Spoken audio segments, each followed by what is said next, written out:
أنت الحبيب خير الأنام، أنت نور وسلام، علمتنا صبرا جميل، أنت صادق أمين، أخلاقه نبع الهدى وصفاته قدوة لنا. أنت الحبيب خير الأنام، أنت يا محمدا، تسقينا من يديك عند حوض الكوثر، للأمة خليت سنتك الجوهر، صلى عليك الله.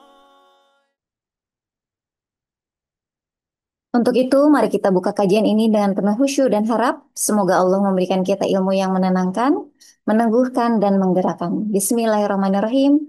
Rabbi zidni ilma warzuqni fahman. Kepada Bunda Ambar, dipersilahkan. Baik, atur nuhun Teh Yanti kesempatannya. Alhamdulillah kawan-kawan ya, kita ketemu lagi pagi hari ini. Izin sebelum kita mulai, saya mau share screen dulu ya. Oke, sudah keluar ya Teh Yanti ya, suara aman? Oke, baik kawan-kawan. Alhamdulillah kita hari ini Allah masih bangunkan kita dalam kondisi terbaik, dalam kondisi yang sempurna.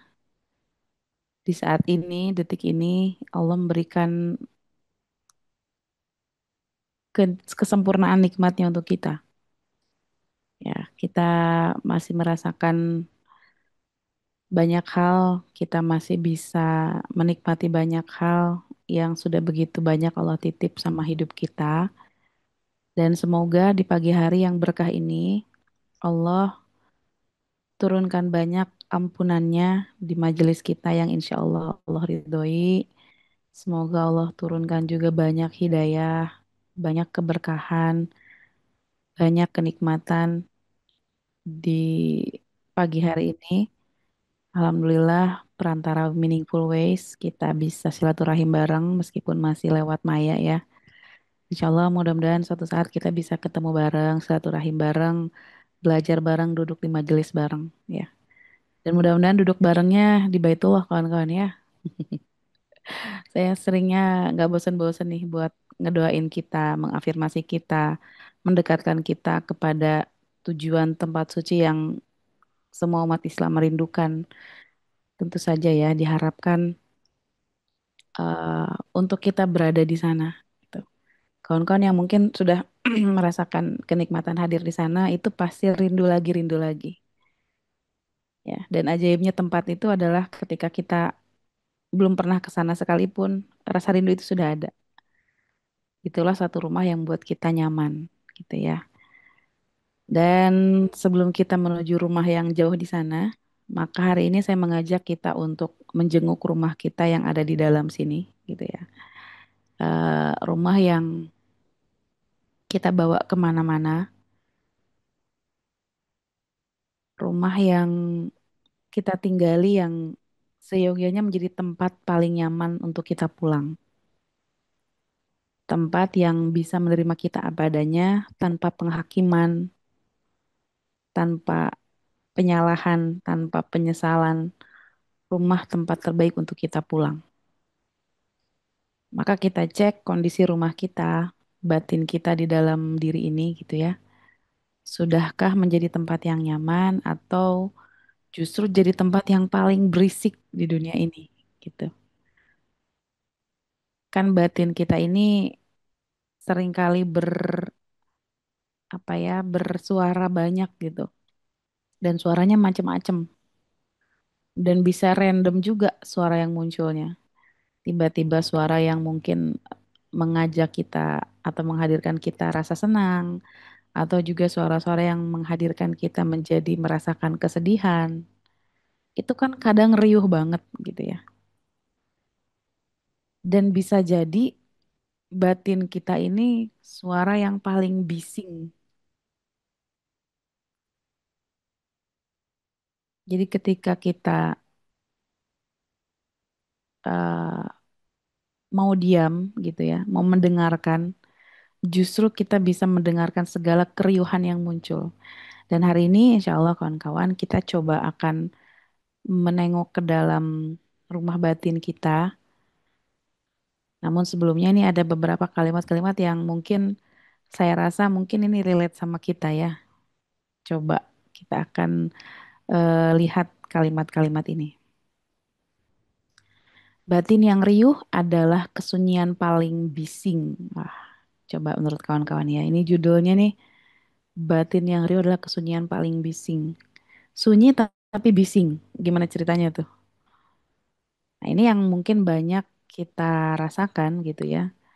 Merasa sunyi dalam kebisingan atau bahkan merasa bising di dalam keheningan. Wah, ini nih. Banyak yang menjadi kontradiktif gitu. Orang yang sendirian belum tentu kesepian. Orang yang lagi ramai bisa jadi dia merasakan sunyi, gitu kawan-kawan. Coba kita lihat ruang di dalam diri kita, batin kita yang mungkin bising banget sama banyak hal. Riuhnya mungkin ada karena nih yang pertama, ada dari masa lalu yang menggema terus memantul di dinding ingatan kita seperti anak panah yang tidak pernah sampai. Coba bayangkan, ada suatu ruang dari masa lalu yang menggema terus-menerus memantul di memori-memori ingatan kita. Kebayang terus, hadir terus, melintas terus, seperti anak panah yang nggak pernah nyampe pada sasarannya, berseliweran, ya nggak kawan-kawan. Mungkin ada hal-hal di masa lalu yang terus-terusan hadir, kayak nggak sampai-sampai gitu.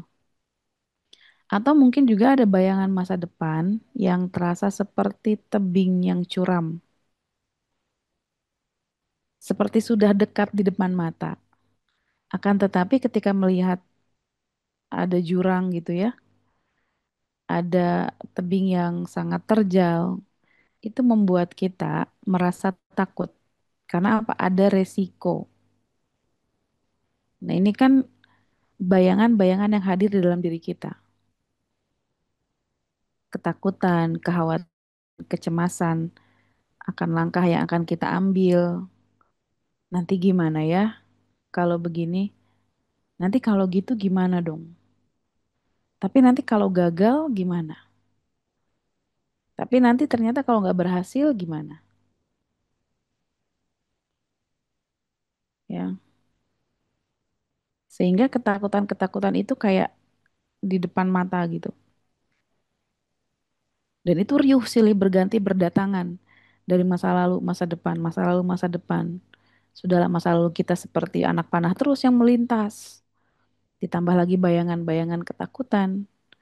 Itu kan sehingga batin kita itu jadi tempat yang sangat ramai. Dan bisa jadi tempat yang paling berisik di dunia. Ya nggak kawan-kawan? Atau bahkan di masa sekarang, saat ini yang terasa seperti ruang hampa. Penuh, tapi sunyi. Banyak orang di sekitar kita, tapi kayak nggak punya siapa-siapa.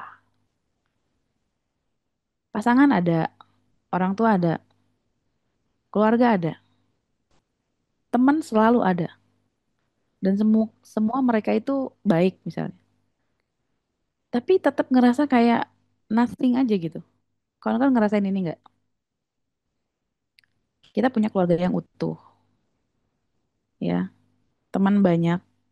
Kalau di medsos mungkin followersnya banyak gitu ya, interaktif juga. Tapi tetap kayak ngerasain sunyi aja gitu. Kenalan banyak, relasi banyak, jaringan luas. Akan tetapi tetap aja kayak ada ruang hampa. Nah, ini kawan-kawan bayangin batin kita ini riuh banget sama banyak hal. Dan itu semuanya kayak apa? Air mendidih gitu. Terus bermunculan, bergolakan, nggak berhenti-berhenti.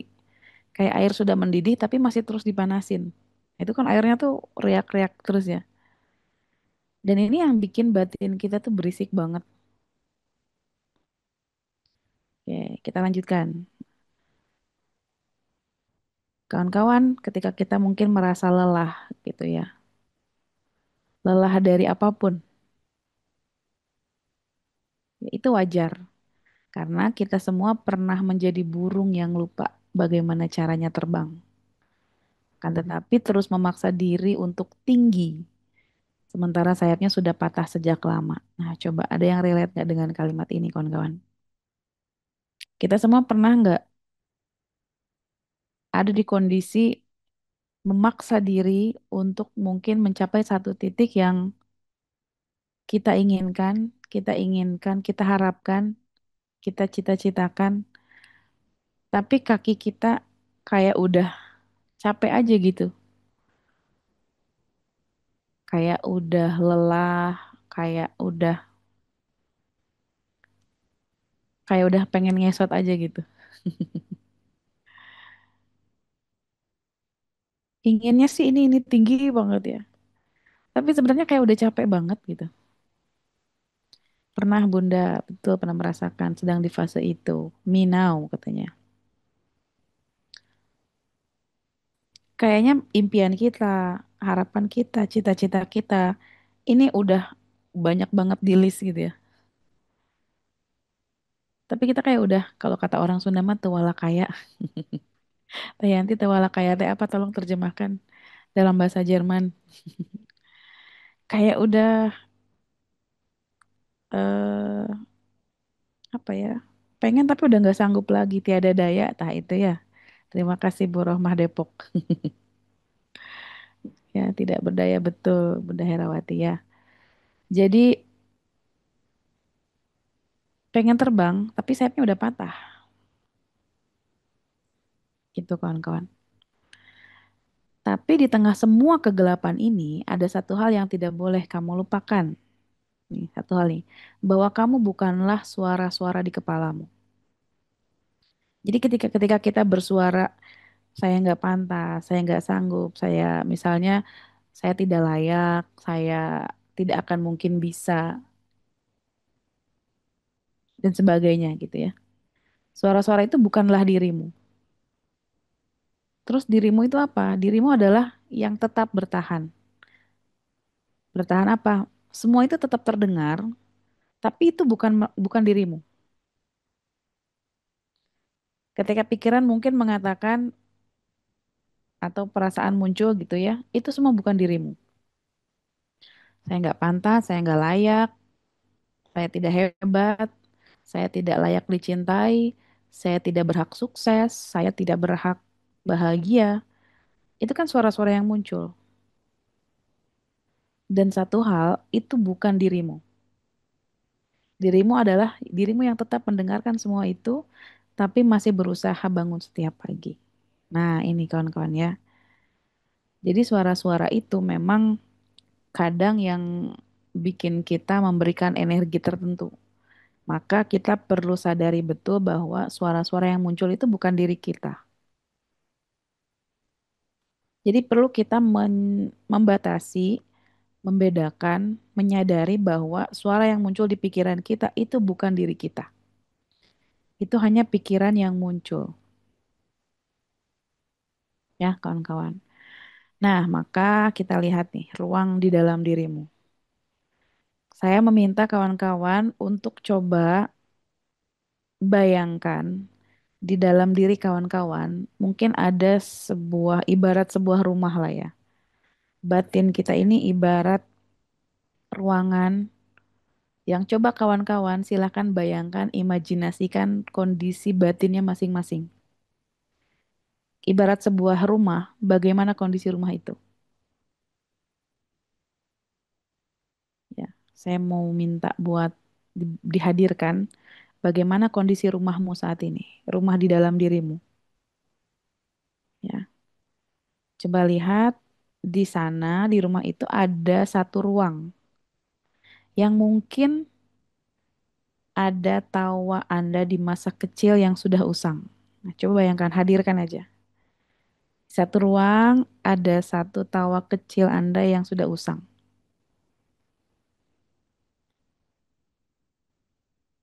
Yang mungkin ketika itu di masa kecil Anda merasa Ada satu sisi yang riang di masa kecil, tapi itu sudah sangat usang. Atau mungkin ada tawa yang terluka gitu ya. Ada tawa yang kemudian tergantikan menjadi air mata. Ada bahagia yang seharusnya menjadi memori indah tapi menjadi luka. Coba bayangkan di satu ruang itu bagaimana kondisi ruangannya. Mungkin Anda melihat tawa kecil Anda semasa kecil gitu ya. Tawa riang Anda waktu usia anak-anak. Yang mungkin sudah sudah pudar, sudah usang. Coba saja rasakan, nikmatin, sadarin perasaan itu, it's okay. Kalau ada perasaan-perasaan yang muncul, nggak apa-apa. Silakan hadirkan, ya. Dan coba di rumah Anda, di sudut lain, ini masih di rumah Anda, masih di dalam batin Anda. Di sudut lain ada amarah yang dikubur hidup-hidup. Coba kalimatnya ini agak ekstrim ya, dikubur hidup-hidup. Marah yang mungkin masih bergolak, yang masih menyala-nyala, tapi dipaksa dikubur hidup-hidup. Nah, coba bayangkan. Dan ini masih di rumah Anda.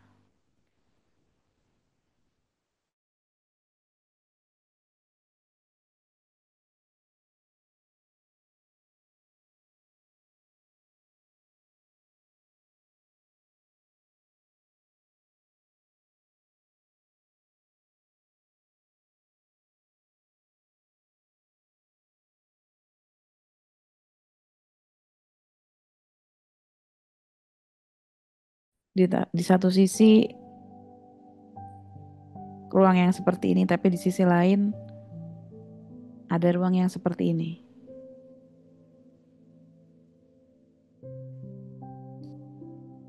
Dan di lorong-lorongnya di rumah Anda ada rindu pada versi dirimu yang dulu percaya kalau semua akan baik-baik saja. Kok jadi meneteskan air mata? It's okay. Kawan-kawan yang tiba-tiba ngerasa hatinya kayak ces gitu dan pengen nangis, nggak apa-apa. Izinkan aja. Jangan ditahan. Mungkin dulu Anda pernah ada di satu kondisi yakin bahwa semuanya akan baik-baik aja. Tapi sekarang rasanya kok kayak mumet, kondisinya kayak ya Allah gimana nih? Ya Allah terus harus berbuat apa? Ya, bayangan apapun yang hadir, it's okay, terima aja. Jadi saya hanya nge-trigger sesuatu dan kawan-kawan silahkan representasikan sendiri. Ya, apa yang ada di dalam diri kawan-kawan keluarkan. Bayangan yang muncul apa hadirkan. Di lorong-lorong yang dulu mungkin yakin Anda pernah sesemangat itu, Anda pernah seyakin itu, Anda pernah sepercaya diri itu, tapi sekarang rasanya kayak kok jadi begini ya. Nah, coba lihat ya. Kawan-kawan mungkin sudah membayangkan di mana kondisi ruang yang sudah usang itu, di mana ruang juga yang merasa itu amarah harus dikubur hidup-hidup sehingga Anda rasanya menelan api gitu ya. Ketika amarah dikubur hidup itu kan kayak menelan api panas-panas gitu. Langsung berhenti apinya tapi diri kita ini kayak sisa panasnya tuh nempel. Ditambah lagi kondisi-kondisi diri yang sekarang udah mulai nggak yakin lagi kalau semuanya akan baik-baik aja. Ditambah lagi sama kondisi sekarang yang mungkin kayaknya kalau udah begini ceritanya kok kayaknya nggak mungkin ya. Dan ini adalah ruang yang ada nyata di dalam diri kita. Dan it's okay, kawan-kawan cukup sadarin kalau memang perasaan itu semuanya ada.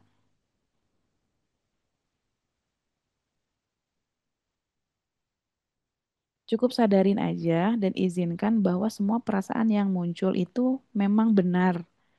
Dan it's okay, nggak apa-apa kok kita ngerasain itu semua. Ya. Jadi coba kita pelan-pelan akan masuk ke dalam diri kita untuk melihat lebih dekat apa yang sebenarnya lagi kita rasain. Dan bisa jadi ini semualah yang kecampur aduk di dalam diri kita, yang efeknya apa? Bikin kita jadi kayak tiba-tiba pengen nangis banget padahal nggak ada kejadian apa-apa. Kayak tiba-tiba kayak sedih aja gitu, pengen pengen netesin air mata aja padahal nggak ada kejadian apa-apa yang bikin kita sedih misalnya. Tapi kayak muncul begitu aja, kayak menyeruak begitu aja. Tiba-tiba pengen nangis lah, tiba-tiba cepet banget ketawanya lah, habis ngakak-ngakak gitu, ya, haha, tiba-tiba gitu.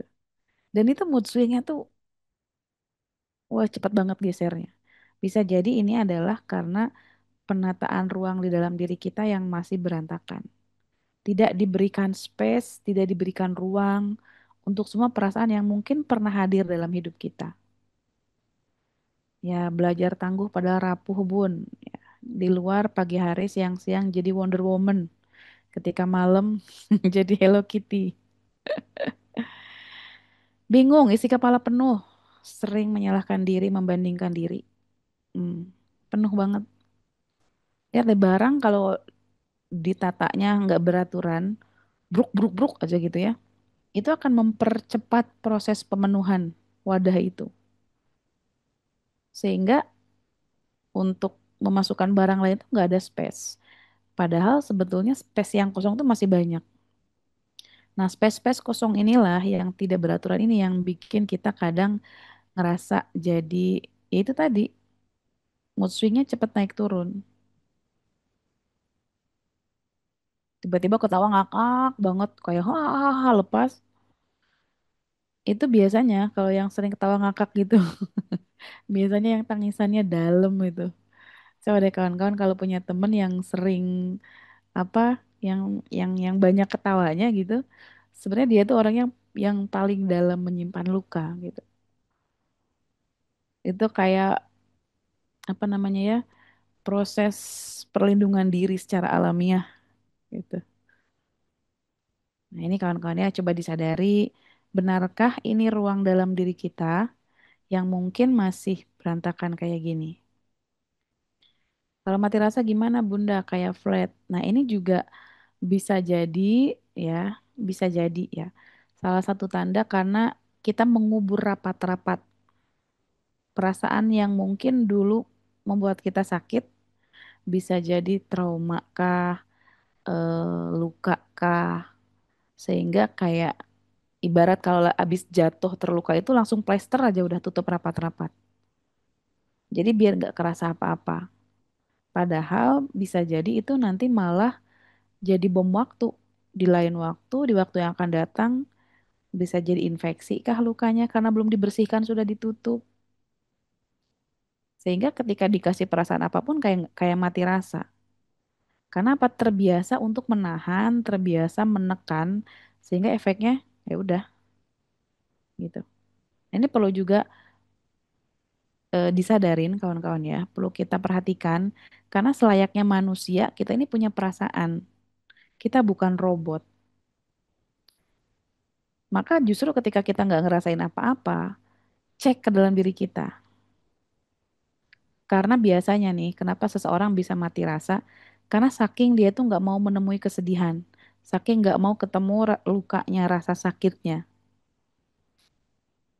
gitu. Efeknya apa? Jadi kebal, jadi kebas, gitu kawan-kawan. Ya. Bila mati rasa dengan keyakinan bahwa Allah Subhanahu wa taala tidak akan membebani kita di luar kemampuan kita, bolehkah, Bun? Gini, biasanya kita nih manusia ini suka pengen apa ya? Pengen shortcut, pengen jalan pintas. Padahal semua fase yang Allah kasih, semua ujian yang Allah titipkan, semua rasa senang, rasa bahagia, rasa sakit, sedih, dan sebagainya yang lagi Allah hadirkan dalam hidup kita, itu untuk kita rasakan semua, bukan untuk kita abaikan. Kenapa Allah ngasih kita perasaan? Ya untuk dirasain. Justru ketika kita menghindari perasaan tertentu, itu kita akan semakin tersiksa, kawan-kawan. Justru kita dengan, ya Allah sakit, ya Allah diuji kayak gini ya Rob. Itu tuh buat dirasain dan itu bikin dekat kita sama Allah. Semakin bikin kita butuh sama Allah. Maka setiap perasaan yang hadir apapun itu perlu diizinkan dan perlu diberikan ruang dalam diri kita, kawan-kawan. Karena justru semakin kita dalam tanda kutip mati rasa, itu akan semakin kita jauh, ya.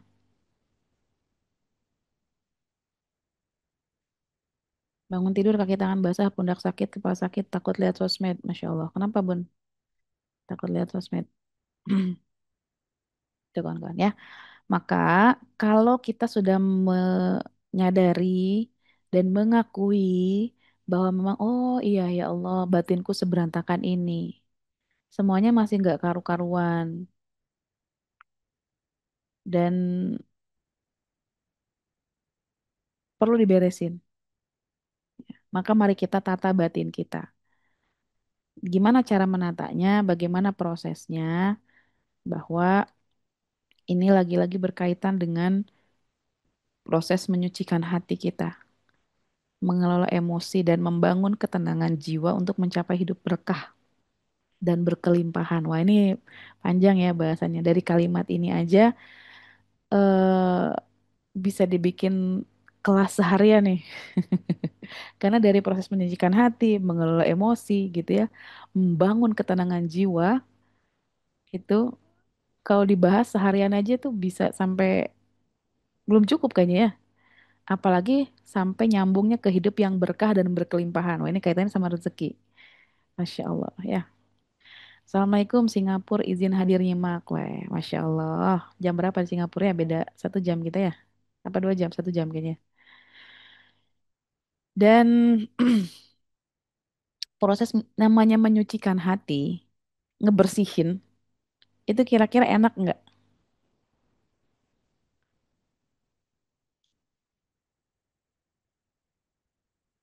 Membersihkan, ya, piring yang kotor kah, gelas yang kotor kah, baju yang kotor kah, atau besi dari karat kah? Itu kan proses membersihin tuh nggak nyaman ya. Kalau Singapura jam 7 pagi, oke. Mudah-mudahan nanti kita bisa bikin kelas di Singapura ya. Meaningful ways goes to Singapore, insya Allah ya. Mudah bagi Allah mah. Nah, proses menyucikan hati ini, membersihkan sesuatu yang kotor itu nggak enak. Membersihkan luka aja. Misalkan kawan kan pernah jatuh ya. Pernah jatuh nggak? Misalnya kakinya, lututnya kena aspal lah. Atau kena tanah yang ada kerikilnya gitu. Itu kan nggak enak ya nggak? Ketika ngebersihin, menyucikan, membersihkan debu atau pasir dari luka itu rasanya gimana? Enak atau suakit? Ada luka nih atau keiris pisau lah ibu-ibu lah ya yang lebih relate. Lagi ngiris bawang, seret keiris. Ketika ngebersihin darah itu dibersihin darahnya gimana? Enak apa enggak? Sakitnya enggak? Ya. Apalagi kalau ditambah obat merah, ditetesin lagi. Aduh, makin sakit itu. Bukan sakit lagi, suakit. Itulah proses membersihkan, proses memulihkan. Itu tuh memang menyakitkan. Jadi nggak ada ceritanya, pengen batinnya rapi, bersih, tapi nggak mau sakit. Nah itu susah. Makanya mati rasa ini sesuatu yang bertolak belakang dengan proses healing sebetulnya. Justru ketika kita mau pulih, itu perlu banget ngerasain sakit. Nah, jadi rasa sakit ini bukan sesuatu yang harus kita hindari, harus kita jauhi. Justru sesuatu yang perlu kita izinkan untuk hadir. Karena itu sejatinya sedang memulihkan kita. Kan kita sebagai manusia mah pengennya yang enak-enak terus ya nggak kawan-kawan. Pengennya suami teh baik, anak-anak teh nurut, semua cita-cita terwujud gitu ya. Dan keinginan-keinginan yang manusiawinya enak gitu.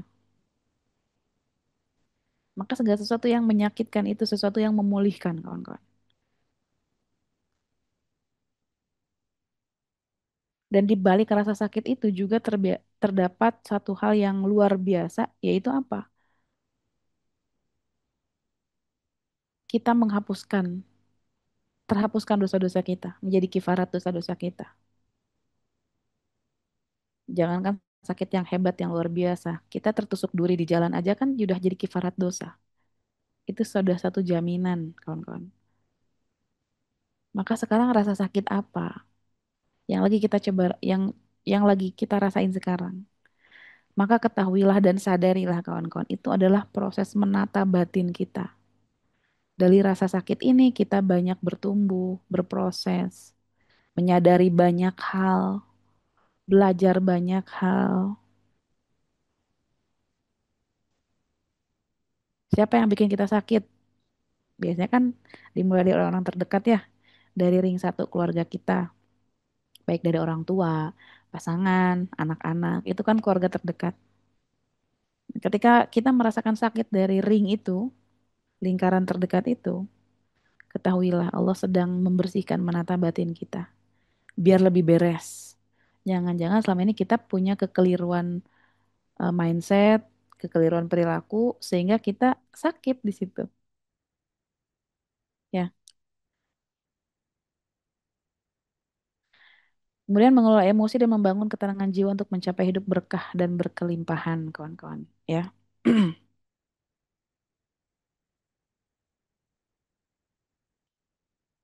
sering merasa tersakiti oleh suami sendiri. Nah, ini mungkin banyak mama-mama ya,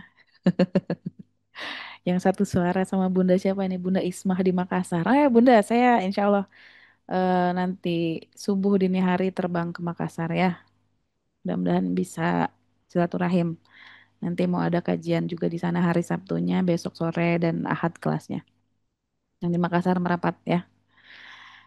Nah, jadi gitu kawan-kawan ya, ketika kita merasa tersakiti oleh seseorang, itu bagian cara Allah tuh lagi menata batin kita, ya. Jadi batin kita ini yang berantakan itu lagi dirapiin, ya, diproses. Biar apa? Membangun ketenangan jiwa untuk mencapai hidup berkah dan berkelimpahan.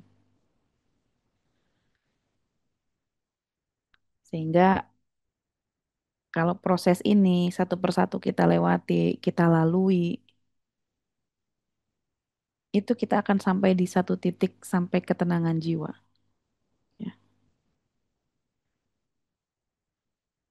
Oke, infonya di Makassar di mana boleh nanti di Instagram ayah saya aja ya. Ada di highlight nanti di hotel apa, di situ ada. Nah, jadi ini kawan-kawan ya. Ini apa aja sih yang membuat batin kita terganggu gitu. Yang pertama hasad, dengki. Ih, Teh Yanti kacamatanya ganti-ganti terus. Kenapa sih misalnya? Teh Yanti kenapa sih kerudungnya teh meni ganti-ganti wae? Udah sirik gitu ya. Ah, Teh Yanti mah pasti dapat jaga lilin tuh duitnya banyak. Dengki terus. Ada aja pikiran-pikiran yang bikin kita tuh kotor. Lihat orang lain seneng, komentarin. Lihat orang lain bahagia, hatinya tuh nggak enak. Si Teh Yantinya meni pepotohan aja Kang Rejawe duduaan meni bucin. Ih, di dalam hatinya teh kotor terus. Ya nggak seneng dengan kesenangan orang lain gitu. Itu tanda-tanda tuh batin saya tuh lagi terganggu tuh. Terus Teh Yanti sedekah, Teh Yanti sedekah mana dilihat-liatin, mana ria sedekah teh, mana kudu diposting. Teh Yanti umroh mana diposting, itu. Bisa jadi Teh Yanti mah gak ada niat ria, tapi sehati saya yang udah kotor gitu ya. Kalau hati saya udah semakin kotor, semakin jauh tuh saya dari Baitullah. Ya enggak? Karena kenapa? Dengki. Kenapa sih Jumat berkah harus diumum-umumin? Kenapa sih mau bagi-bagi makanan nasi kotak aja harus difoto-foto? Emang gak takut ria? Mereka yang melakukan sedekah dengan kebaikannya, ya niatnya kita nggak tahu. Ria atau tidak bukan urusan kita. Tapi yang pasti sekarang kita udah masuk ke area dengki nih. Gitu. Ini hati-hati nih. Terganggu banget batin kita. Terus yang kedua, godob, marah ya. Jadi marah itu ada level-levelnya. Sebenarnya saya pernah bahas nggak sih ya di Meaningful Ways ini. Jadi ada beberapa level-level marah. Jadi di level yang mana kita masih boleh dan di level mana yang udah nggak boleh. Dan ada salah satu level amarah itu namanya godob. Nah ini yang udah mulai level nggak boleh. Karena godob ini udah masuk ke level yang kasar, keras, dan disertai dengan kalimat cacian yang tidak layak, kalimat-kalimat kasar yang tidak patut didengar. Itu godob namanya. Makanya la taghdab kan kalimatnya ya. Walakal jannah. Jadi marah yang gak boleh itu godob, la taghdab. Marah yang di level godob ini. Nantilah kapan-kapan kita belajar lagi tentang level marah mana yang masih diperbolehkan, mana yang nggak boleh gitu. Ya, jadi kawan-kawan ketika ada godob dalam diri kita amarah, nah ini sudah mulai mengganggu kita. Karena kalau udah ada amarah di godob ini, kita nggak akan masuk surga, kawan-kawan, katanya ya. Gitu. Itu juga sudah menjadi gangguan batin kita dan bikin kita berantakan. Marah sama siapa? Bisa jadi mungkin kalau kita balik ke sudut ruang kecil kita di masa lalu yang sudah pudar, tawar yang waktu kecilnya, mungkin ada amarah sama orang tua yang mungkin kenapa aku diperlakukan seperti ini? Kenapa aku harus diperlakukan seperti itu? Kenapa aku harus dikasari? Kenapa aku harus ditinggalkan? Kenapa aku harus diabaikan? Dan rasa-rasa marah yang bikin kita berontak, ya. Sehingga itu bikin, Masya Allah luar biasa ya. Kemarahan itu hidup, itu tadi dikubur hidup-hidup. Bayangkan api yang ditimbun dalam sekam, wah gitu ya, bagai api dalam sekam. Wah, hari ini kita banyak belajar sastra ya. Sudah tadi di awal kita bersyair gitu ya. Sekarang kita pakai apa? Metafora. Jadi kalau amarah kita dikubur gitu ya. Kebayang rumah itu udah kayak apa chaosnya. Belum lagi ketika kita muncul ada fase baru di pernikahan, amarah sama pasangan. Tadi siapa tuh yang disakiti sama suami katanya? Ketika tidak sesuai dengan harapan, harusnya suami tuh kamu tuh kayak gini, Mas. Tanggung jawab suami tuh harusnya kayak gini, ya. Sehingga eh apa namanya? Kemarahan-kemarahan itu jadinya menggumpal, jadi menggunung gitu kawan-kawan, ya. Dan ini rasanya bikin kita capek kawan-kawan. Jadi beban berat yang kita bawa kemana-mana gitu. Itu godop kawan-kawan ya. Nah, yang kemudian ria pamer. Nah, yang tadi kawan-kawan ya. Aduh, ini mumpung di kamera nih, biar kelihatan soleh, biar kelihatan soleha, biar dipandang eh, ahli ibadah, biar dipandang sebagai orang yang dermawan. Nah, ini hati-hati juga ya, karena memang urusan ria itu hanya dia yang tahu, orang lain nggak ada yang tahu, dan kita nggak boleh menilai dia ria atau tidak. Dan itu bukan urusan kita. Dia mau ria atau tidak bukan urusan kita. Nah, ini hati-hati sama dengki nih mepet banget ya, dikit banget. Yang penting mah kita sendiri aja. Ini mah saya sendiri gitu ya. Saya mah nggak ngomongin orang lain ya, ngomongin diri sendiri. Ketika kita ada rasa pengen dilihat lebih oleh orang lain, dipandang lebih oleh orang lain. Lihat nih saya orang soleh, lihat nih saya ahli ibadah, lihat nih saya sedekahnya banyak, lihat nih saya gini gini gini gitu kan. Nah itu juga hati-hati kawan-kawan ya. Terus nih putus asa juga termasuk salah satu gangguan batin juga. Ketika kita ngerasa, ya Allah, kok ini gimana ya? Kayaknya udah mentok, nggak ada jalan keluar. Atau ketika putus asa juga dari rahmat Allah. Nah, ini juga hati-hati kawan-kawan. Kita yang mungkin manusia pernah bergelimang dosa, yang dosanya banyak, yang berkali-kali, udah taubat sambal, ya Allah, saya salah tapi berbuat lagi. Ya, udah taubat lagi, ya Allah, saya menyesal. Taubat lagi tapi kemudian melakukan lagi. Gitu aja terus. Sampai ada di titik kayaknya Allah nggak akan mengampuni dosaku deh, karena aku udah mempermainkan taubat aku misalnya. Kayaknya Allah nggak akan memaafkan aku karena apa? Aku udah taubat tapi melakukan lagi. Udah melakukan lagi, taubat lagi, tapi melakukan lagi gitu aja terus.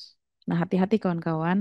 Iblis itu memang akan selalu ada menggoda kita setiap saat, bahkan akan menyuruh kita berputus asa dari rahmat Allah. Ketahuilah, sebanyak apapun dosa kita, Allah akan ampuni.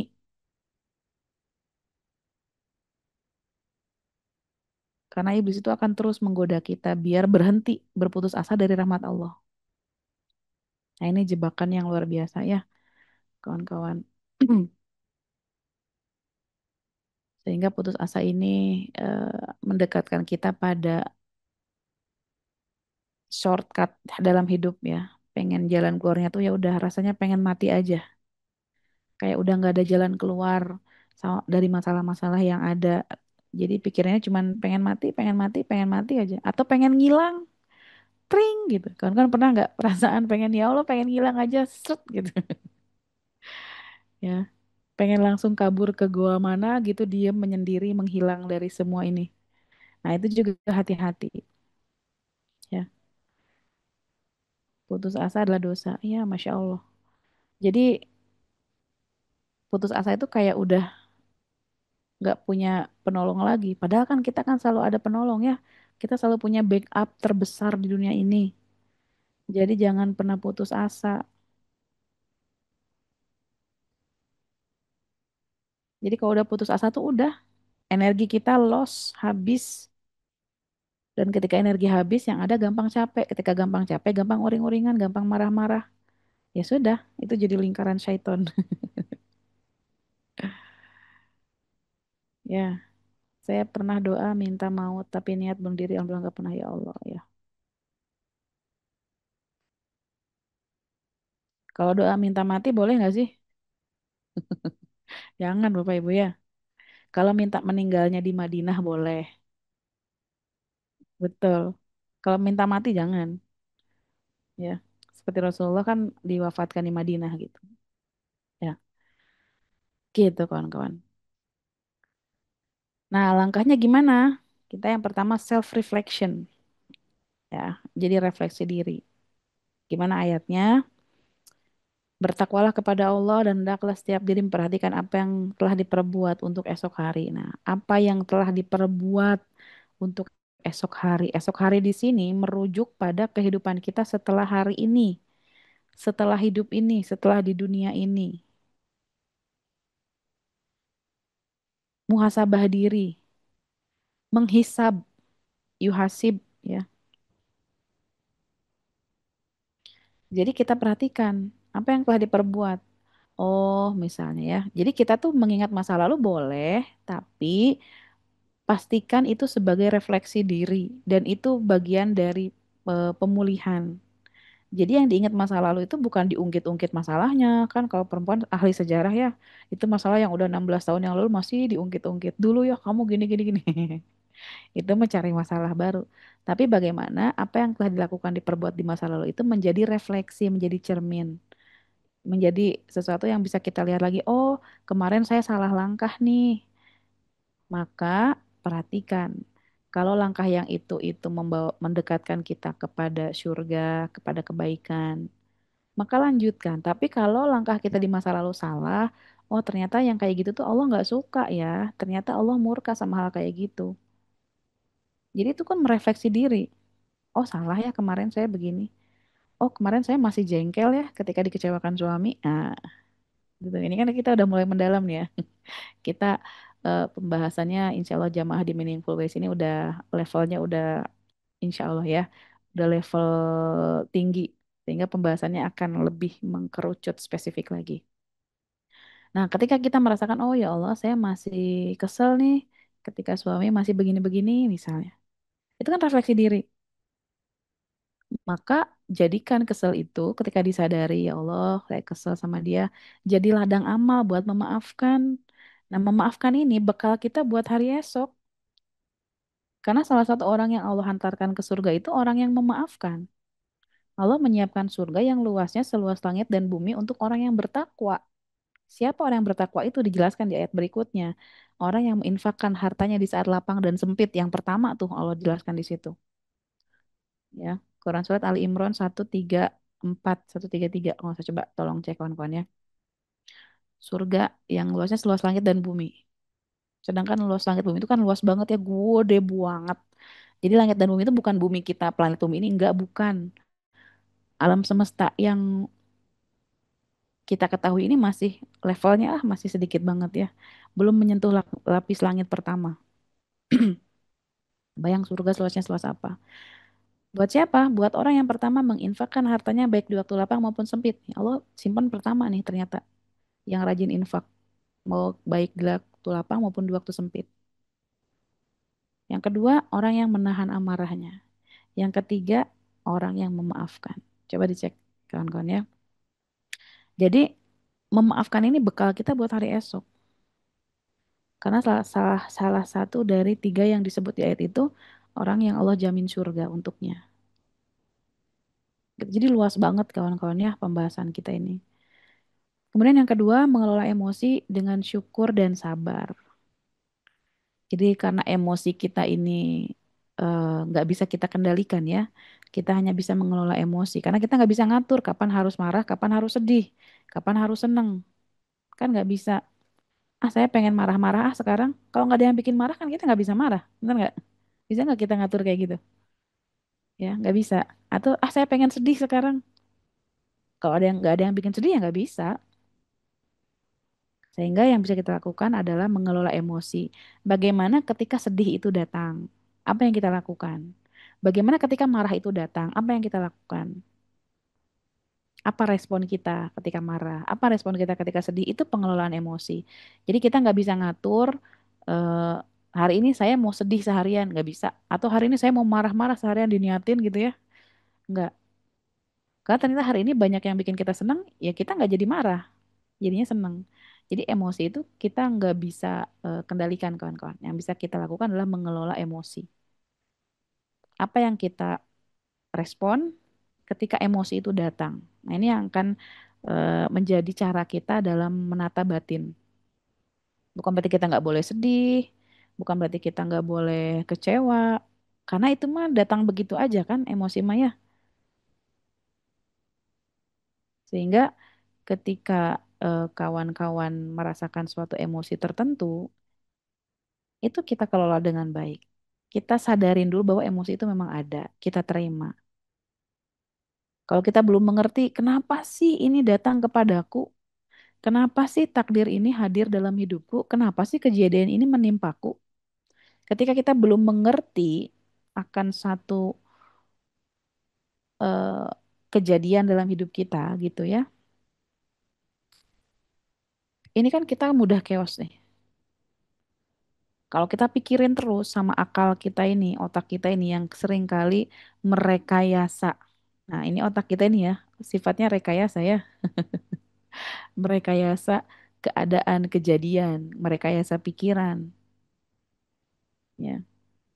Misalnya ketika saya ketemu Teh Yanti, saya senyum, terus Teh Yantinya cuek aja baut. Saya merekayasa pikiran, ih Teh Yanti mah sekarang sombong, mentang-mentang udah punya kacamata baru. Itu kan rekayasa pikiran. Padahal bisa jadi Teh Yanti karena nggak pakai kacamata nggak ngelihat saya. Tapi pikiran saya ini merekayasa dengan banyak hal. Itu yang bikin kita capek, bikin kita lelah. Akhirnya emosi kita nggak terkelola dengan baik. Maka kawan-kawan salah satu cara ya yang luar biasa yang Allah titipkan kepada orang beriman yaitu bahwa setiap kejadian itu luar biasa bagi seorang beriman ya. Karena kenapa? Ketika dia dikasih kenikmatan dia bersyukur, ketika dia diberi rasa sakit dia bersabar. Dan dua-duanya baik dan dua-duanya membuat kita semakin mendekat sama Allah. Dikasih kebahagiaan, harta yang banyak, suami yang soleh, anak-anak yang soleh, dia bersyukur, semakin dia dekat sama Allah. Dititipin suami yang oro-wodol, misalnya anak-anak yang Masya Allah. Dia bersabar, dan dengan sabar itu dia dekat sama Tuhannya. Maka di dunia ini nggak ada satu kejadian apapun yang sebetulnya bikin kita jauh dari Allah. Semuanya bisa bikin kita dekat sama Allah. Apapun, apapun, apapun. Tapi pun saya nggak ada ceritanya tapi apapun semua kejadian di dunia ini.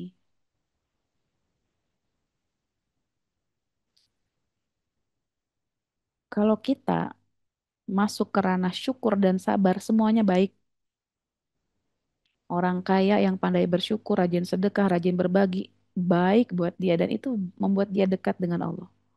Orang miskin yang bersabar dengan kemiskinannya yang dia tidak meminta-minta, menahan dirinya memakan dari yang haram, misalnya menahan diri dari sesuatu yang mungkin tidak layak buat dia, dan dia sabar dengan itu semua, itu juga baik buat dia dan itu juga mendekatkan dia sama Robnya. Batasan sabar itu adakah Bunda? Nah ini kadang suka ada kalimat toksik ya. Sabar, sabar, sabar juga ada batasnya tahu. Oh gitu ya. Siapa yang membatasi diri kita? Jadi sabar itu bukan nggak ada batasnya, tapi justru batas itu pahalanya tanpa batas. Sabar itu pahalanya tanpa batas, kawan-kawan. Jadi bukan sabar yang ada batasnya enggak, tapi pahalanya yang enggak ada batas.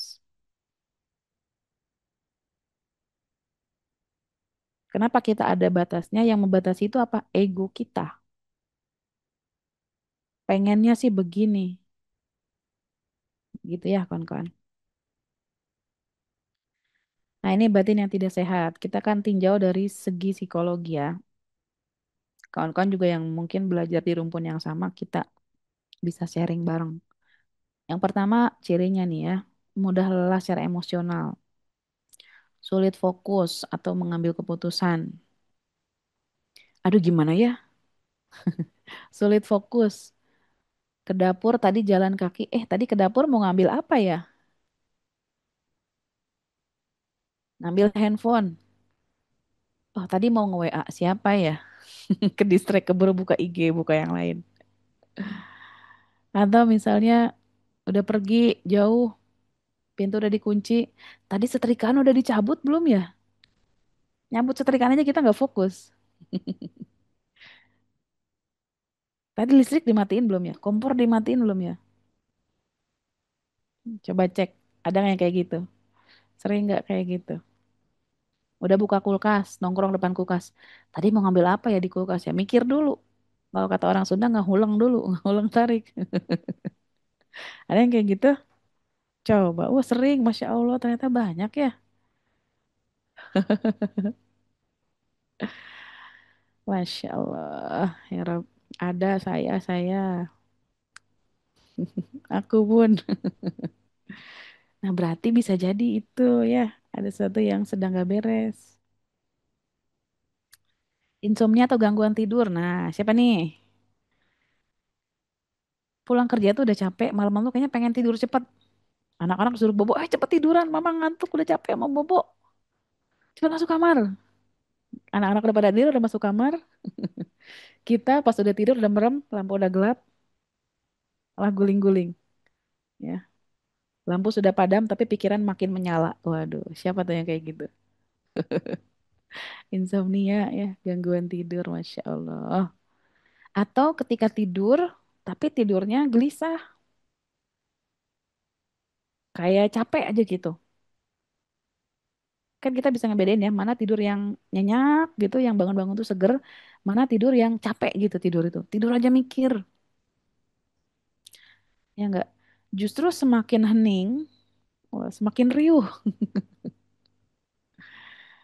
Kayak perasaan kosong dan tidak bermakna. Nih, kawan-kawan nih, ini manusia zaman now ya. eh Kalau lagi gabut ya, kalau kata anak sekarang ya, gabut gitu ya. Buka-buka handphone, lihat layar, lihat medsos, lihat apa segala macam, dibuka, buka, buka, buka segala macam. Lihat Instagram, scroll, scroll, scroll, scroll. Bosan, pindah ke TikTok. Scroll, scroll, scroll, scroll. Bosan, pindah ke YouTube. Scroll, scroll, scroll. Buka WA, padahal nggak ada yang ngechat juga. Udah bosan buka WA, nggak ada yang WA, buka IG lagi gitu aja muter terus. Jadi kayak nggak tahu nyari apa. Anda kalau pernah ada di posisi scroll media, tapi Anda nggak tahu apa yang Anda cari, nah itu udah ada tanda-tanda tuh. Kayak lihat-lihat aja. Kecuali emang ada sesuatu yang Anda cari, video yang Anda pengen lihat, it's okay. Tapi ketika udah scroll, scroll, scroll, scroll gitu, hati-hati itu gejala-gejala kawan-kawan. Yes, pusing scroll. Solusinya apa? Solusinya diem. Nah, ini bahasan lebih panjang lagi. Ya kan yang gini solusinya nih, kita lagi menyelam ke dalam batin kita. Nah, dari sisi Islam, hati yang keras. Cek. Maka mengapa mereka tidak memohon kepada Allah dengan tunduk merendahkan diri ketika datang siksaan kami kepada mereka? Bahkan hati mereka telah menjadi keras. Dan setan pun menampakkan kepada mereka kebagusan apa yang selalu mereka kerjakan. Nih, ketika ada seseorang yang hatinya sudah keras, susah dinasehati, susah dikasih tahu. Aku loh ini pembina Meaningful Ways, ngapain dinasehati? Misalnya gitu ya.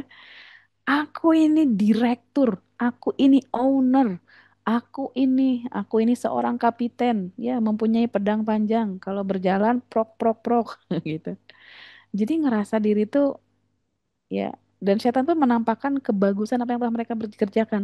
Aku udah begini. Biasanya nih suka kita nih ngerasa apa ya eh, kita ini pusat alam semesta gitu. Aku udah capek tahu nggak? Udah begini begini begini, udah ngerasa paling berkorban, ngerasa paling berjuang, ngerasa paling sering memaafkan gitu ya. Ini mah saya Bun ya, nggak ngomongin siapa-siapa. Jadi kadang ketika melihatkan kebaikan yang kita lakukan, usaha-usaha yang telah kita lakukan, itu hati menjadi keras, nasihat susah masuk. Hahaha, aku. Oke, Jumai. Jumaina Badrun ya. Oke, kita sama ya, tos. Kita di sini udah jangan ada yang pura-pura hebat, enggak lah. Jangan kawan-kawan ya. Justru hati-hati ketika kita ngerasa diri kita baik, hebat, itu hati kita jadi keras. Apalagi kalau udah orang udah banyak yang muji ya. Hati-hati banget. Justru semakin banyak pujian itu semakin bikin hati kita keras. Apalagi terlena sama pujian ya. Nah, ini mesti hati-hati banget. Karena biasanya nih kalau saya habis kelas gitu ya, ngisi kelas-kelas healing, itu kawan-kawan yang datang memeluk saya eh, dan kadang menyampaikan pujian, Masya Allah itu hati-hati banget. Saya tuh perlu perlu apa ya ngefilter hati biar jangan sampai saya termakan pujian itu karena justru pujian itu mengeraskan hati, membuat saya ngerasa hebat, ngerasa baik, ngerasa cukup. Efeknya apa nanti susah dinasehati, susah merendahkan diri di hadapan Allah, ngerasa diri hebat. Iya kawan-kawan ya. Nah itu hati-hatilah. Makanya ketika ada pujian datang sama kita, makanya kita diajarkan doa ketika ada yang memuji ya.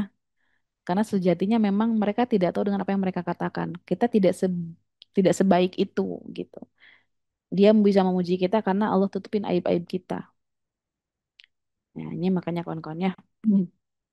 Terus malas beribadah, dua nikmat yang banyak manusia tertipu, kesehatan dan waktu luang. Bagi sehat, hazamin fadli robi. Ya, semuanya dari Allah. Karena kebaikan Allah. Bukan karena kehebatan kita.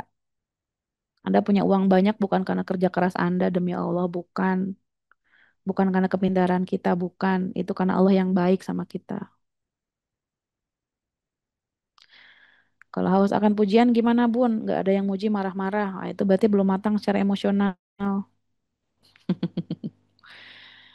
Atau kerjaannya nyalahin orang. Nah itu ciri-ciri yang belum matang secara emosional tuh. Haus pujian, haus tepuk tangan, hati-hati ya. Nyamuk juga banyak yang mati karena ditepokin kan. Jadi Anda jangan mau ditepuk tanganin. Hati-hati ya. Gitu. Sering berprasangka buruk. Ya. Wahai orang yang beriman, jauhilah banyak prasangka. Sesungguhnya sebagian prasangka itu dosa. Wah, ini prasangka itu sebagiannya dosa.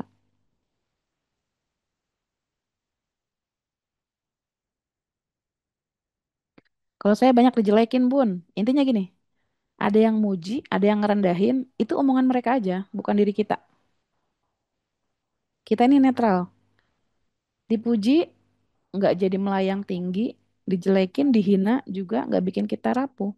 Jadi kita mah netral aja, dipuji bukan buat kita, dijelekin juga itu ucapan dia aja. Saya pernah bikin postingan dulu di Instagram ya, tahun berapa udah lama. Jadi ketika ada yang memuji kita bilangin ya Allah, ada yang sedang memuji engkau, gitu aja. Jadi bukan pujian itu bukan buat kita. Kan segala pujian hanya bagi Allah ya. Alhamdulillahirabbil alamin. Begitu juga ketika ada yang merendahkan kita. Sampaikan ya Allah.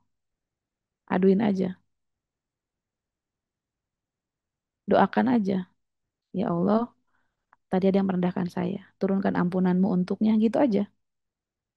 Jadi kita nggak usah kemakan sama omongan orang. Dipuji juga jangan jadi melayang tinggi. Dicaci juga nggak usah jadi yang gimana. Biasa aja. Jadi kita mah netral aja. Ya kawan-kawan ya kita berlatih buat ya memang semuanya datang dari Allah. Kita mah nggak punya apa-apa. Bahkan badan kita juga dikasih sama Allah. Nyawa kita juga dikasih sama Allah. Wah, jadi kalau Allah mau ambil ya memang semuanya punya Allah. Gitu. Terus nih ya, peran syukur dalam menata batin. Tadi kan Gi bilang ya, peran syukur dalam menata batin. Secara sains ternyata, ya ini ada penelitian Emmons and McCullough tahun 2003. Syukur meningkatkan kebahagiaan 20% dan ini terbukti ya, diteliti. Jadi kalau nggak percaya, bikin penelitian tandingan aja. Mengurangi hormon stres, kortisol. Nah, jadi kawan-kawan, ini kalau secara neuroscience ya, tubuh kita ini kan kalau merasakan sesuatu, itu ngeluarin hormon. Hormon bahagia, hormon cinta, hormon stres, ada semuanya. Hormon ketika kita ada dalam kondisi tertekan, keluar. Hormon ketika kita senang, bahagia juga ada yang keluar. Itu beda-beda bagiannya, tugasnya.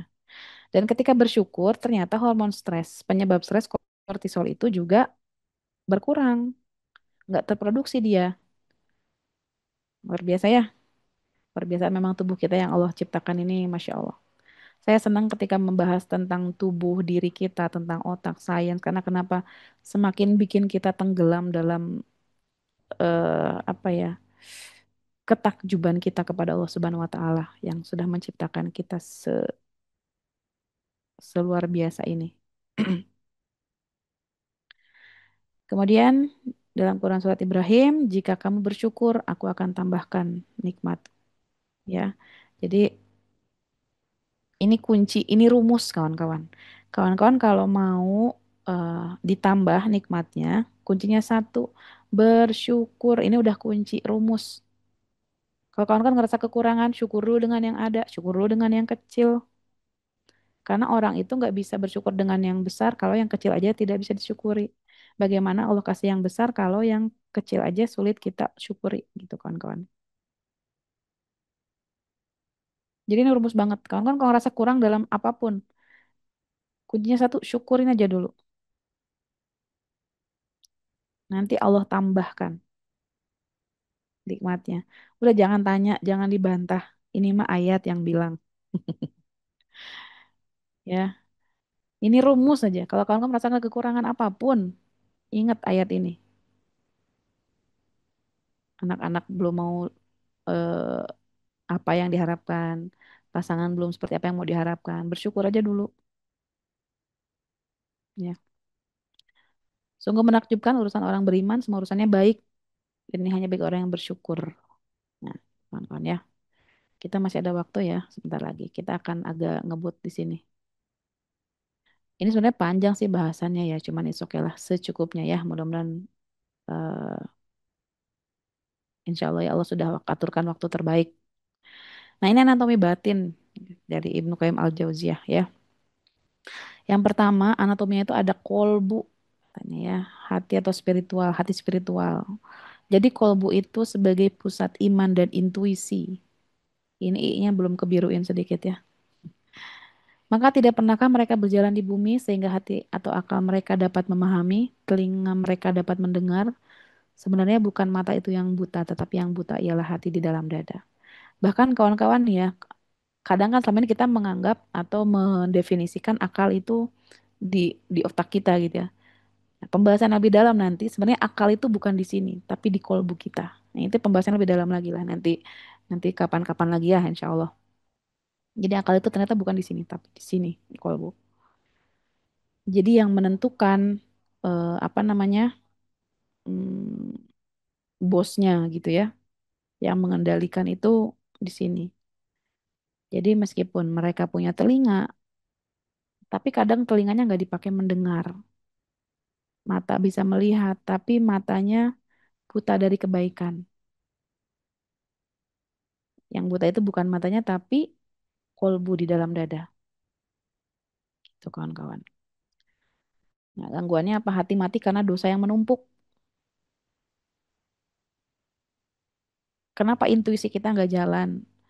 Kenapa kolbunya kacau gitu ya? Karena bisa jadi tertutup sama dosa yang menumpuk. Maka dosa inilah yang perlu coba kita bersihkan, kita angkat gitu ya. Agar kenapa? Agar hati kita menyala lagi. Kolbu kita tuh punya sinyal. Kita tuh kalau bimbang, kalau galau, itu sebenarnya kita nggak butuh nanya ke orang pinter gitu ya. Nggak usah, kalau kata orang Sunda, ke tempat pananyaan gitu. Atau nggak butuh siapapun sebetulnya. Kalau hati kita menyala, itu hati kita itu bisa menjadi jawaban. Kenapa hati kita bisa menjadi jawaban? Karena dalam hati kita itu, ini terbukti juga secara sains, dalam kolbu manusia, di jantung manusia ini, ada satu titik namanya God spot, dan itu titik ketuhanan. Ini sudah diteliti ya, ya di kampus Arab dan Inggris kerjasamanya. Itu ada satu titik God spot namanya. Jadi itu titik Tuhan, yaitu Allah menyampaikan di situ apa yang Allah mau terhadap apa yang manusia lakukan tuh di situ.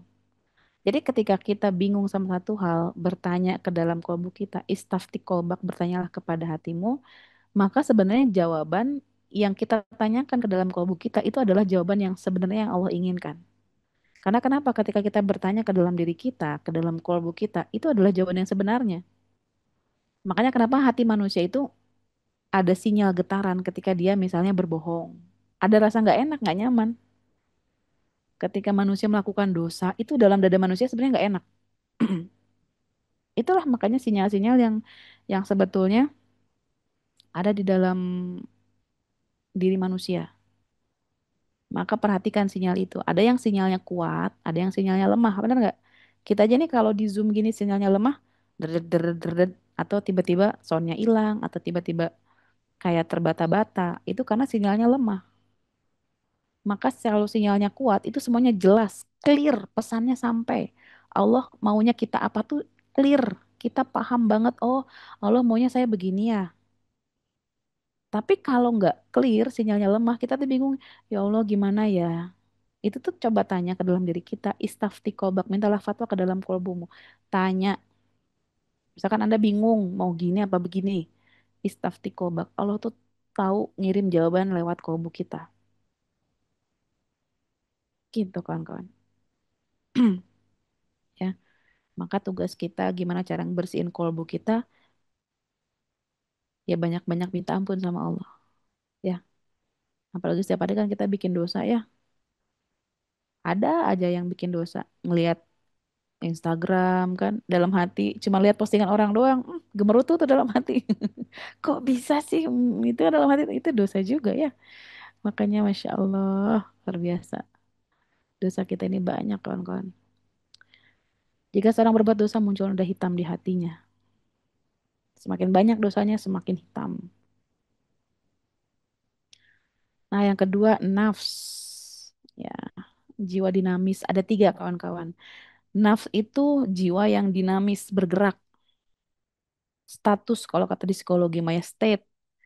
Atau di WhatsApp deh status tuh apa maksudnya? Status itu misalnya saya sekarang foto cekrek pagi-pagi ini update status. Berarti saya statusnya oh sekarang saya lagi nge-zoom. Itu status. Status itu bergeser. Setelah 24 jam nanti hilang. Besok statusnya saya nggak lagi nge-zoom lagi. Besok saya statusnya misalnya lagi di bandara. Itu status. Ya.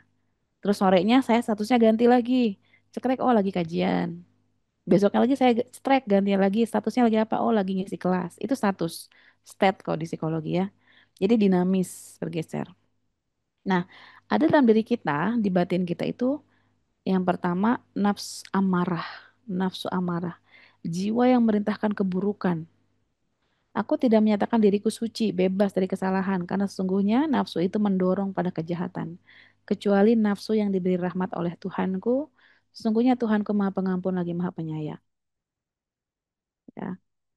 Jadi memang Nabi Yusuf ketika mengakui dirinya bahwa aku tidak mengatakan diriku suci. Ya. Kecuali nafsu yang diberi rahmat oleh Tuhan. Jadi memang ada jiwa yang merintahkan untuk keburukan. Ada di satu fase kita mungkin ada di fase ini. Kemudian ada juga nafsu lawamah, jiwa yang menyesal. Ya, dalam surat Al-Qiyamah. Aku bersumpah demi jiwa yang sangat menyesal.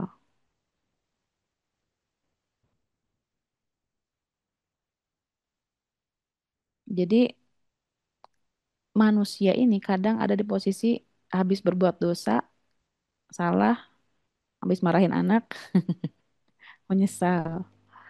Gitu aja terus ya kawan-kawan. Menyesal mengakui besoknya melakukan lagi. Jadi memang dinamis jiwa itu. Nah, yang ketiga ada nafsu mutmainnah, jiwa yang tenang. Nah, ini jiwa-jiwa yang dipanggil sama Allah untuk masuk surga. Ya ayat Tuhan nafsu mutmainnah. Wahai jiwa yang tenang. Masuklah ke dalam golongan hambaku, masuklah ke dalam surgaku. Wadkhuli fi ibadi, wadkhuli jannati. Masuk ke dalam surgaku. Ya. Jadi yang dipanggil sama Allah buat masuk surga itu yang jiwa yang ketiga, Bu. Ya, nafsu mutmainnah. Tapi masalahnya kita nggak tahu di saat kematian menyambut kita, itu kita lagi ada di nafsu yang mana. Nah, ini yang PR kita. Makanya kenapa kematian dirahasiakan? Karena kita ini bergerak jadi di kedinamisan ini. Ada orang yang mungkin selintas aktivitasnya ahli ibadah terus. Tapi apakah akhir hayatnya baik? Belum tentu. Atau ada orang yang sepintas menurut pandangan kita, kacamata kita, itu aktivitasnya aktivitas yang amarah terus atau lawamah terus gitu ya. Tapi apakah di akhir hayatnya dia buruk? Belum tentu juga, ya. Jadi eh, kita berkejar dengan waktu. Bukan berarti kita bisa di sini terus enggak. Ya namanya status di apa dinamis ya, bergerak. Maka pergerakan ini ketika kita ada di sisi ini misalnya ya, maka cepat-cepat sadarin, cepat-cepat geser lagi ke sini. Pokoknya upayakan kita sebisa mungkin ketika kita sadar ada di sini, ya kawan-kawan. Karena kita nggak tahu kapan malaikat pencabut nyawa bersilaturahim sama kita. Kalau lagi jiwanya yang tenang, alhamdulillah kita kembali dengan jiwa yang tenang. Tapi nggak ada ayatnya ya ayat Tuhan nafsul amarah gitu nggak ada. Irji'i ila rabbiki nggak ada. Ayatnya apa? Ya ayat Tuhan nafsul mutmainnah, jiwa yang tenang. Jadi ketika ada di amarah, di luamah, segera ya perbaiki status kita menjadi nafsu mutmainnah. Karena ada orang yang seumur hidupnya melakukan amalan-amalan penduduk surga, tapi ketika selangkah lagi dengan kematian dia melakukan amalan penduduk neraka, maka amalan itu yang dicatat di akhirnya. Ada juga orang yang seumur hidupnya dia melakukan amalan-amalan penduduk neraka, tapi di selangkah lagi ketika dia menuju akhir, turun rahmat Allah, Masya Allah.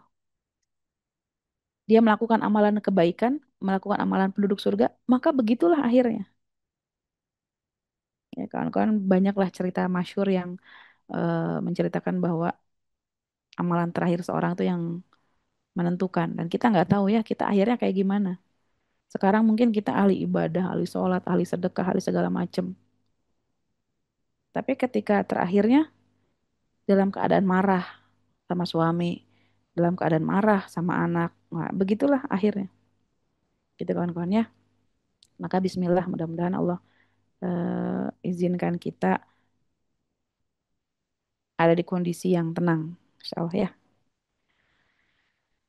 Nah, yang ketiga nih ruh ilahiyah dan kemudian dia menyempurnakan dan meniupkan ke dalamnya ruh atau ciptaannya dan dia menjadikan bagi kamu pendengaran, penglihatan dan hati.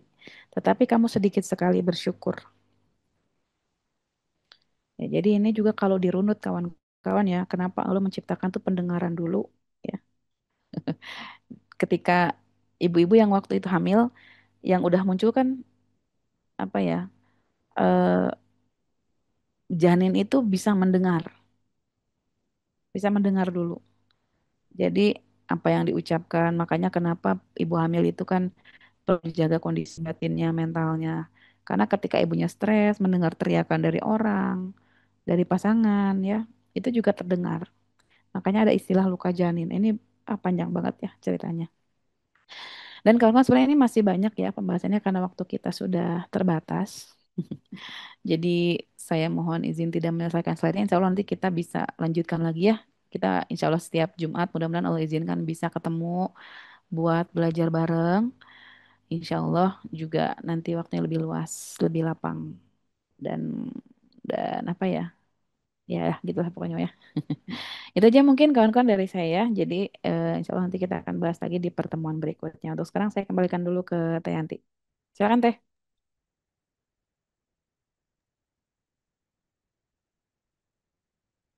Baik, terima kasih Bunda atas pemaparan materinya. Insya Allah begitu banyak pelajaran gitu ya yang bisa kita renungkan bersama dari materi yang baru saja disampaikan oleh Bunda Ambar. Semoga jadi wasilah jalan hidayah dan perbaikan diri gitu ya. Bunda Ambar, apakah kita membuka sesi Q&A? Kayaknya saya kan ada keperluan lagi Teh. Atau Baik, mungkin nanti di grup aja boleh deh kalau sempat. Insya Allah saya coba ini ya. baik, baik. Berarti mohon maaf untuk Bapak Ibu semuanya, kita tidak membuka sesi Q&A. Mudah-mudahan tidak mengurangi keberkahan ilmu pada pagi ini, gitu ya. Nah, Bapak Ibu sahabat semuanya, mohon dinantikan kelas kami yang lain setiap harinya dengan tema-tema yang menarik. Dan jangan lupa besok juga kita masih ada kajian eksklusif selama 2 hari bersama Dr. Gustaf dengan tema dengarkan sinyal tubuh sebelum terlambat. Apa saja yang akan dipelajari besok? Nah, makanya segera daftar di kelas eksklusifnya gitu ya untuk Sabtu dan Ahad ini. Nanti teman-teman admin akan nge-share linknya untuk pendaftaran gitu ya. Jadi nantikan terus di grup WhatsApp-nya Meaningful Ways gitu ya. Baik, sebelum kita benar-benar menutup perjumpaan pagi ini, kami mohon kesediaan Bunda Ambar untuk menyampaikan closing statement, pesan penutup yang bisa menjadi bekal bagi kami untuk melanjutkan hari ini dengan hati yang lebih tertata gitu ya. Dan sekaligus mohon berkenan juga Bun untuk menutup dengan doa agar apa yang kita dengar dan pelajari pagi ini bisa benar-benar menancap dalam jiwa gitu ya dan menjadi cahaya dalam langkah kita. Kepada Bunda Ambar kami persilahkan. Baik. Alhamdulillah kawan-kawan untuk di closing kita pagi hari ini izin sejenak untuk kita menundukkan hati dan pandangan kita di hadapan Allah Subhanahu wa taala karena hati kita yang riuh ini, batin kita yang berisik ini, mudah-mudahan bisa Allah berikan ketenangan, mudah-mudahan bisa Allah titipkan kedamaian di bisingnya hidup, di riuhnya hidup gitu ya. Maka izinkan kita sambungkan hati kita kepada Allah Subhanahu wa taala. Bismillahirrahmanirrahim. Ya Allah, ya Rahman, ya Rahim. Di pagi hari ini ya Rob, di hadapanmu kami serahkan hati kami yang mungkin berisik ini ya Allah. Di pagi hari ini kami titipkan hati dan jiwa kami. Kami kembalikan semuanya ya Rob. Segala resah, gelisah, hal-hal yang mungkin eh, tidak sanggup kami pikul ya Rob. Tapi kami yakin ya Allah, apa-apa yang kau berikan adalah apa-apa yang menurutmu kami sanggup memikulnya. Ya Allah, pagi hari ini ya Rob, kami memohon kepadamu ketenangan bagi batin kami ya Allah. Kau yang tahu bagaimana kondisi kami ya Rob. Engkau yang tahu bagaimana riuhnya, bagaimana berisiknya, dan bagaimana gelisahnya hati kami. Ya Allah, titipkan kepada kami kelapangan hati, kelapangan jiwa, ketenangan dalam hidup yang membuat kami bisa menikmati semua fase darimu ya Allah. Ya Rob, tenangkan batin kami. Karena kami yakin, karena kami tahu semuanya sudah diatur oleh Engkau ya Allah. Semuanya sudah diatur sebaik-baik pengaturan Engkau yang terbaik ya Allah. Ingatkan lagi dalam diri kami bahwa semuanya sudah Engkau tentukan, sudah Engkau atur dengan sebaik-baiknya. Maka dengan itu kami tenang, kami lapang ya Allah. Ya Rob, di antara kami mungkin ada yang hatinya gelisah, penuh marah, rasa sakit, dan kecewa ya Allah. Bantu angkat angkat sakitnya ya Allah. Bantu angkat rasa sakitnya, marahnya, kecewanya, jengkelnya dari hati kami ya Allah. Ya Rob, bantu angkat segala rasa perih, rasa sakit, beban yang tidak kuat lagi kami pikul ya Allah. Angkat marah yang ada dalam diri kami, angkat kecewa ya Allah. Gantikan dengan rasa syukur, dengan rasa sabar, dan dengan rasa cukup atas segala pemberian yang Engkau beri ya Allah. Ya Rob, hanya Engkau yang bisa menyembuhkan segala rasa sakit ini ya Allah. Hanya Engkau yang bisa menyembuhkan segala perih ini ya Allah. Ya Rob, kami ikhlas menerima semua fase hidup dari Engkau ya Allah. Kami terima ya Allah dan kami mengizinkan segala rasa yang hadir ya Allah. Dan kami meyakini ini adalah sebagai satu fase yang perlu kami lewati. Ini adalah fase yang hanya perlu kami lalui ya Allah. Kami yakin ini hanyalah salah satu jalan, salah satu rute yang harus kami lewati untuk kami pulang kepadamu ya Allah. Maka berikan kami kekuatan, keyakinan untuk bisa melewati fase ini dengan baik dan memberikan respon sebaik-baiknya dari setiap takdir yang kau berikan. Ya Allah, kami mohon satu hal. Kalau kami boleh punya keinginan, ya Allah, kami hanya ingin disayang oleh Engkau, ya Allah. Kami hanya ingin dicintai oleh Engkau, ya Allah. Tatap kami dengan penuh kasih sayang, ya Allah. Karena kami yakin kalau kami udah disayang sama Engkau, ya Rob, kami pasti akan diberikan yang terbaik oleh Engkau, Sang Maha Cinta. Dan tanamkan di hati kami bahwa apa-apa yang Kau berikan adalah yang terbaik bagi kami. Yang oleh sebab itu kami menerima semua pemberian darimu, ya Allah. Ya Rob, di hari yang baik, yang penuh berkah ini, kami tanamkan prasangka baik terhadap-Mu, ya Allah. Bahwa Engkau nggak akan pernah ninggalin kami sedetik pun, ya Rob. Ya Allah, Engkau yang tahu bagaimana kondisi batin kami, ya Rob. Engkau yang tahu. Maka kami serahkan semuanya kepadamu, ya Allah. Ini tangan kami, ini kaki kami, ini jiwa raga kami, ini hidup dan mati kami, ya Allah, hanya untuk Engkau. Ya Rob, kami nggak punya apa-apa selain apa yang Engkau beri. Kami nggak bisa apa-apa selain yang Engkau tolong.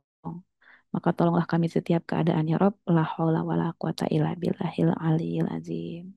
Alhamdulillahirabbil alamin. Amin. Alhamdulillah kawan-kawan, selamat menjalankan aktivitas hari ini. Mungkin yang belum sedekah masih banyak kesempatan di waktu hari Jumat yang panjang ini. Kita berikan sedekah terbaik kita dan mungkin ini Jumat terakhir dalam hidup kita. Barakallahu fikum. Assalamualaikum warahmatullahi wabarakatuh. Waalaikumsalam warahmatullahi wabarakatuh. Baik, akhirnya kita sampai pada penghujung acara kajian webinar pagi ini. Terima kasih kepada Bunda Ambar atas pemaparan materi yang sangat luar biasa. Terima kasih juga kepada para peserta yang telah meluangkan hadir dalam free webinar Meaningful Ways. Jangan lupa dinantikan kelas eksklusif kami untuk esok hari ya, selama 2 hari. Baik, untuk itu kami tutup dengan membaca Alhamdulillahirrabbilalamin. Subhanakallahumma wa bihamdika asyhadu alla ilaha illa anta astaghfiruka wa atubu ilaik. Wassalamualaikum warahmatullahi wabarakatuh. Silakan kita. Waalaikumsalam warahmatullahi wabarakatuh. warahmatullahi wabarakatuh. Jazakumullahu khairan. Khair,